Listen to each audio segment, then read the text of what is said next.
His knees underneath him, his hips are underneath him, and he's always moving forward. That's the same concept when you're attacking as when you're defending. Because you can't defend like this. If I'm wrestling and he's being aggressive and he's coming after me and I'm backing up, I can't defend because I'm on my back heel. So whenever he shoots, I'm never going to move anymore because my weight is back. So I can't actually be a good defensive wrestler if I'm not going forward. If I'm backing up, it makes defense harder, contrary to your innate feeling of, I want to get out of danger. That's a normal human thing to do. You're feeling like, oh, I'm in danger, so I'm going to back up, but you're hurting yourself because you're slower reactions.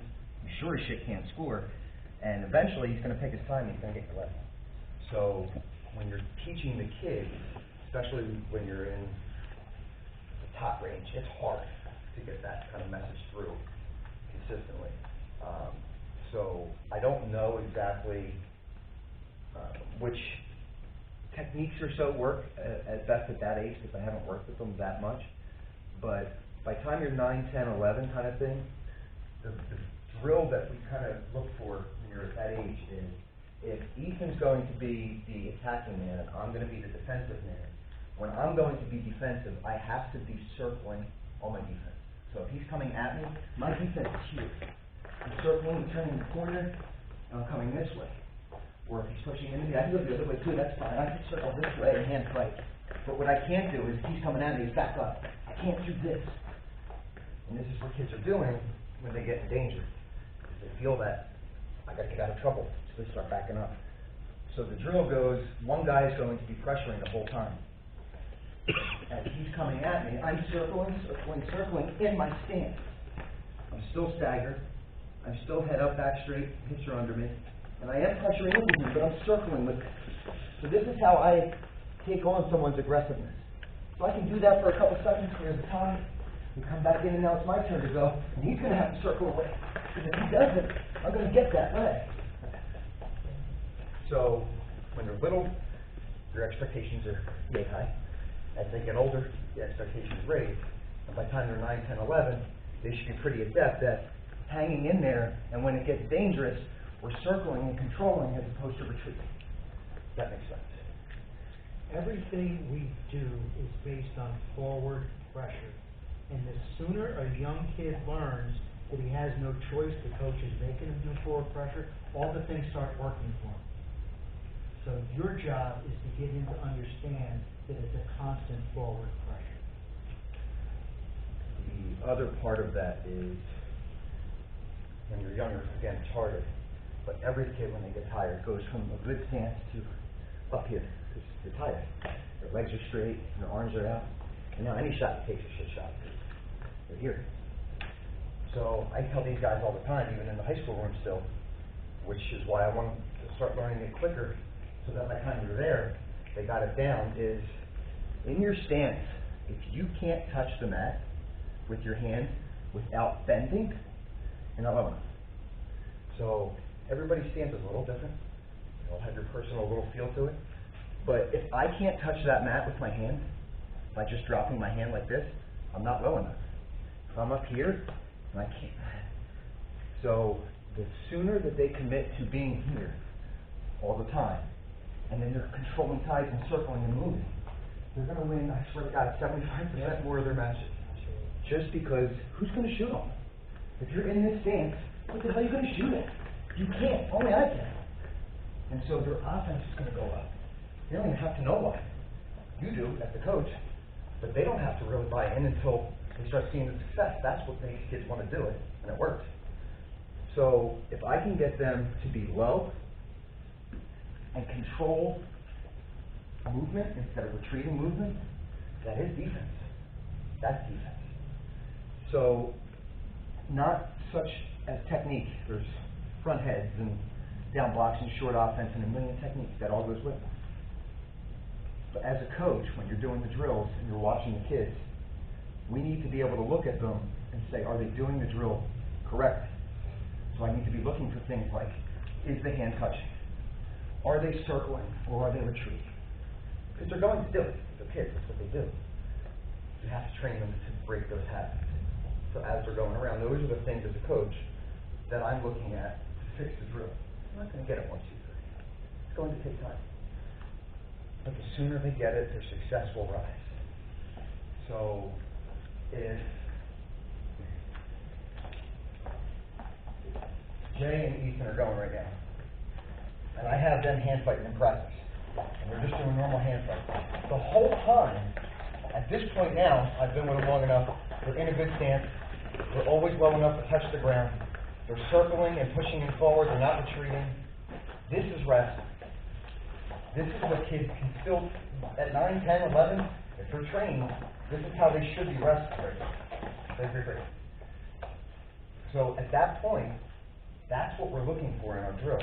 So in the beginning of practice, when you put all these things together, your kids can now, you can say, all right, get the hand fighting, and they're doing all the right things while you're watching. Again, any coach can say, do this drill, do that drill, do this drill, but if you don't know what you're looking at to see if they're doing it right, it's sort of irrelevant, because if they're doing it wrong, it's not helping them. So when you're looking at the drills, again, expectations for the age groups. You'll have to be adaptable for that, 6-year-old's expectations are here, 12 years. But that is the goal. So, as far as what we would consider defense on the feet, if Noah's in a good stance and I'm in a good stance, he really can't get a good shot until he breaks my stance. He either beats my head-hand defense and gets to the point where I'm reaching and now he has an opportunity, or he gets his angle. Me, as a defender, I need to use my head and my hands 90% of the time for my defense. If they beat my head and my hands and they're good, it gets dicey. Once they get in on the leg, it becomes another ballgame. So the first thing we're trying to teach our kids, especially when they're young, because it's easier, because the other kids don't know what he's doing either, is when I'm controlling those wrists and we're here and we're wrestling, I am in this stance because I know that if I'm controlling something, you can't shoot. It's the rare occurrence where that kid shoots anyway, where you have one leg. He does it to this day, so does Ethan. We'll shoot, and I'll just hold the arm. I'm like, yeah, but you can't score. Shut one arm. I can shake this leg in front of you, you can take it, but you can't score with one arm.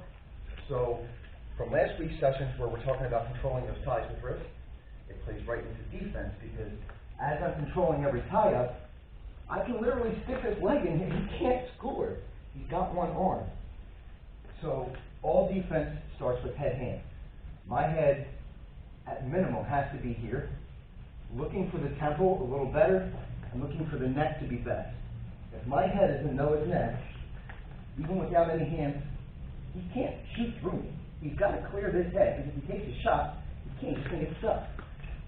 So head position is key.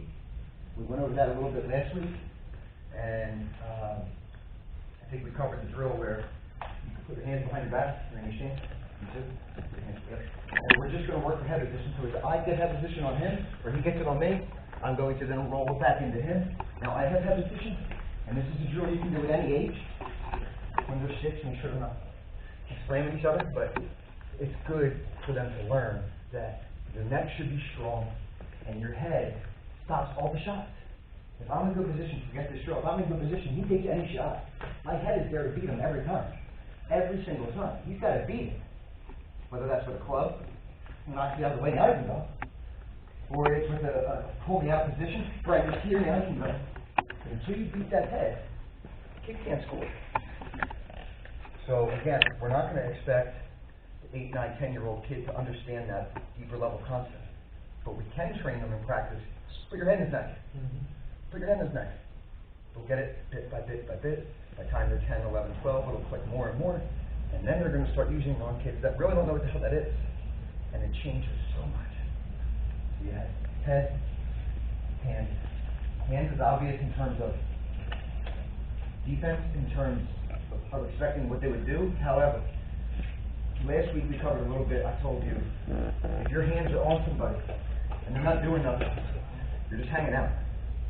There's nothing going on. You're not using it to push, pull them out of position.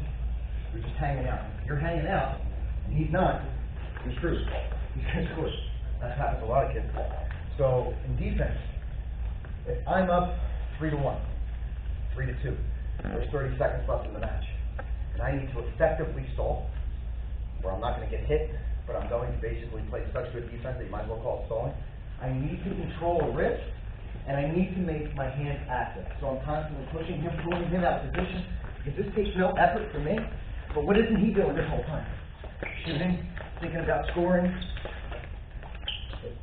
So it's one of those things that as you get better and more proficient at the defense, you start using it in all different types of situations, not just when you mess up and get caught. Now you're going to use it to your advantage to hold the lead. You can use it to advantage to keep scores close. Sometimes you're wrestling a kid that you know is a little better than you, and your only chance to really beat him is to keep that match close. Pick your spot to go. You need to develop a style that allows you to be defensive when you're holding the lead, because good kid's coming for it. So again, head, hands, active hands. My head's always in the way, trying to get it in the net. So those two things you can put into any kind of drill for the age group. Where the head position drill, you can do hand fighting drill like I showed with those guys earlier.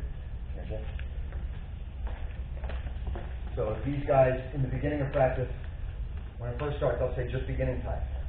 Just very inertiary class. So they're just starting with wrists. They're not getting into underhooks. They're not getting into anything deep. But they're controlling tie-ups. They're staying in position. They're just going back and forth to warm up break. Then they go 30 seconds, and then I'll say, all right, now get into your intermediary ties. So now you're going to start getting into deeper ties, underhooks. You're going to start getting into throw-bys, deeper Russians. And so, as wrestlers, as wrestling coaches, we all have our own technique that we pull from. And most of it is applicable, to be honest. Yeah, there's shit moves, but most of the technique is applicable if you're in position. So the moves that you have in mind that you want to teach the kids, or if we have the YouTube on and you pick a technique you want to show for that day or whatever, is fine. But knowing that the fundamentals of like what I was just talking about in that drill is what you're looking for. The head position, the hands, if their stance right, the boring things that they don't want to hear, because it's boring for them, but it's what they need. It's what they need. So, head, hands. Yeah, and if I could just interrupt, the one thing I know from coaching the little kids and watching is you're always protecting their chest, their hands are up here. It's your job to discipline them. 90% of the time, I gotta protect my legs. The other thing, how I hold my hands. I don't want to be out. I want my hands, my palms out. This is how I want to wrestle. And the reason is he's going to show you down blocking and what happens if you do it this way. So down blocking is a great technique for them to learn early. It keeps people off their legs. And then we can go score. But I see kids, they're up here, and no one's shooting on your chest, right? Everyone's shooting on your legs. And it's a constant reminder. Just a constant reminder. So, down blocking's been around for a while. So if I just have Ethan do a regular down blocking drill in his own head, dropping his lead leg hand, and as he's doing it, that lead leg is kicking back. And the drill is for the purpose of when this guy shoots, when I drop this overhead, I'm going to down block by catching him. By catching him here. This is how it ends up, where you got your arm in the way, and you got your leg out of the way, and now you end up in your short offense to score. And again, at tots and whatnot, they can still learn this. Because it's just a matter of kicking the leg back and coming here. If you're a lefty, it's no different. This one goes back. But it's training them that every time somebody's coming in to shoot, I'm getting this arm in the way. It's essential. Because if my arm is in the way, I have a really, really high percentage of fighting you off. If he shoots this and I don't down block, and I'm here, now it's a whole different ball of wax. Now he's got the angle, he's got the deep hip, it's harder. So, down blocks, and I have a caveat with it where if you just down block and stand still, it doesn't do much. So if he down blocks, and he doesn't move, when he does, he just moves his leg back up. That's what happens. Because you're not always going to be faster than that guy. You're not. So when you down block, it comes with a tight circle every time. So the drill when you're teaching the kids is down block and then circle. Down block and circle, down block and circle, down block and circle. Is what it's actually going to translate to is when he shoots, and I down block and circle, I'm getting this angle. If he shoots the other side, and I down block and circle, I'm getting this angle. If he shoots and I don't